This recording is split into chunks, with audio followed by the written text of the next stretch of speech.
Hello guys, Tengu here. We're back with some more Doll's Nest post-game builds.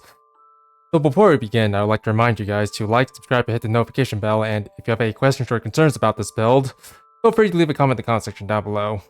Let's go ahead and get started with the jet build.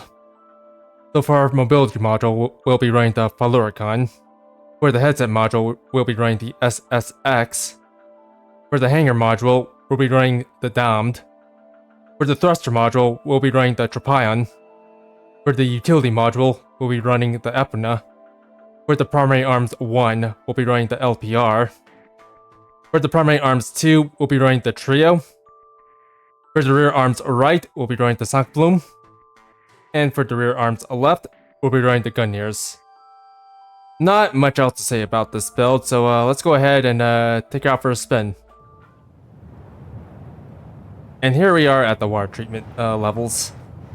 So, when I was making this build, well, for one, this build was recommended to me by one of our viewers. I'll be sure to thank him in the description later. And two, when I was working on this build, I decided to go for something a little bit more fighter jet.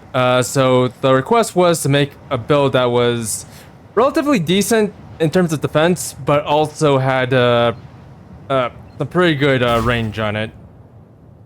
As in, a build that could actually focus on fighting from afar without having to get too close to the enemy. And here we are, a build that does that. The fighter jet build. I think I might have called it the jet build earlier, but those things happens.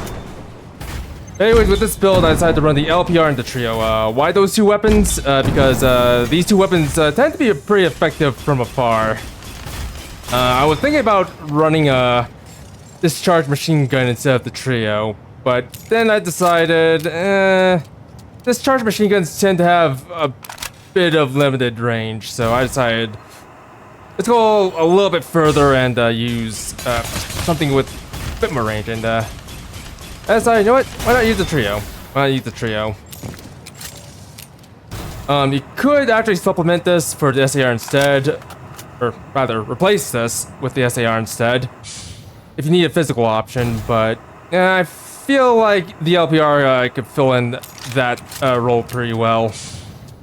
Only because you can actually snipe with this thing pretty easily, and it does explosive damage, which is the kind of thing for the jet build.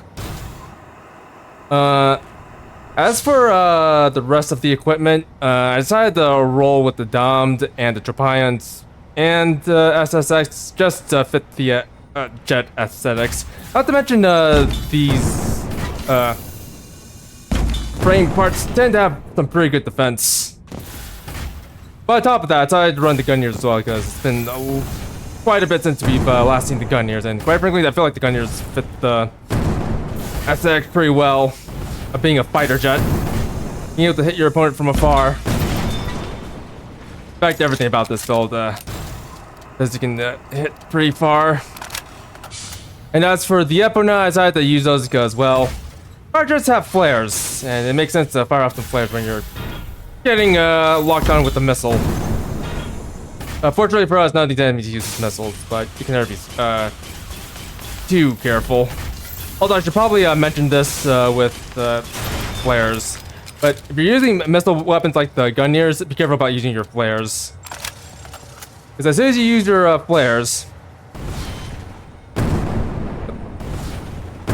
as you can see, your missile tends to follow the flares. So yeah, be careful about using flares. And we also have the Sankbloom with us. I decided to run this because, well, one, we haven't really done much with the Sankbloom, and two, I decided to just take it out for a spin. You'll note that the Sankbloom tends to miss quite a bit when you're going up against more mobile enemies, and that's something to take into consideration. We're fighting against an enemy that's holding still, like this one. It tends to have an easier time hitting them. Granted, you're going to want to make sure you're at the right angle. It's usually better to just be leveled using the Sankbloom. But yeah, it's not ideally the best weapon to use, but I like the fact that it shoots fairly fast and fires quite a bit of missiles. Although granted, the Sankbloom tends to work a little bit better against the larger targets like, say, elites. In fact, we're gonna see if we can't find a loot here. Let's just go ahead and finish this thing. As you can see, this build this build costs quite a bit of BP, so you kind of want to be careful with this thing. Let's go ahead and take the elevator up. Okay, I'm on some supplement. You know what? I think I'm going to try to see if I can't rush to one of the elite enemies. So, give me 1 sec. I'll be right back. All right, and I'm back. So yeah, with the Sank Bloom, you tend to have a bit of a harder time fighting more nimble, smaller enemies. You might have a hard time trying to hit nymphs with this unless you're sniping them from really far away. Against larger enemies, it's not too big of an issue. Well, granted, you're not going to be doing quite a bit of damage. But it's better to actually fire a bunch of Sank Bloom projectiles in order to damage your opponent. Although, do be very mindful of your BP while you're doing that, because it's very easy to run out of BP when you're just going ham with your Sank Blooms. But I think it's a good idea to start to Sank Bloom up with other rapid firing weapons. But yeah, that's pretty much all there is to this build. Yeah, so there's nothing too remarkable about this build. If anything, it's, as stated before, a decent build, and it's a build that actually keeps its range from other enemies. Going up against faster enemies like nymphs, you might end up using your Gunners and your trio more often. Your LPR might see some use, but that's only if enemy nymphs are like towards the ground.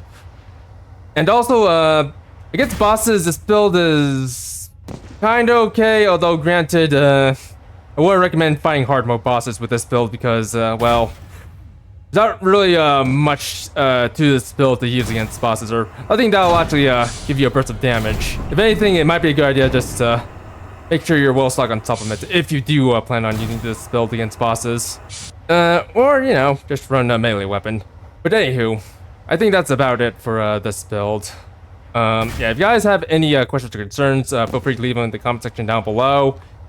And also, remember to like, subscribe, and hit the notification bell to help support the channel. So without further ado, this is going to be Thank You signing off. Bye-bye.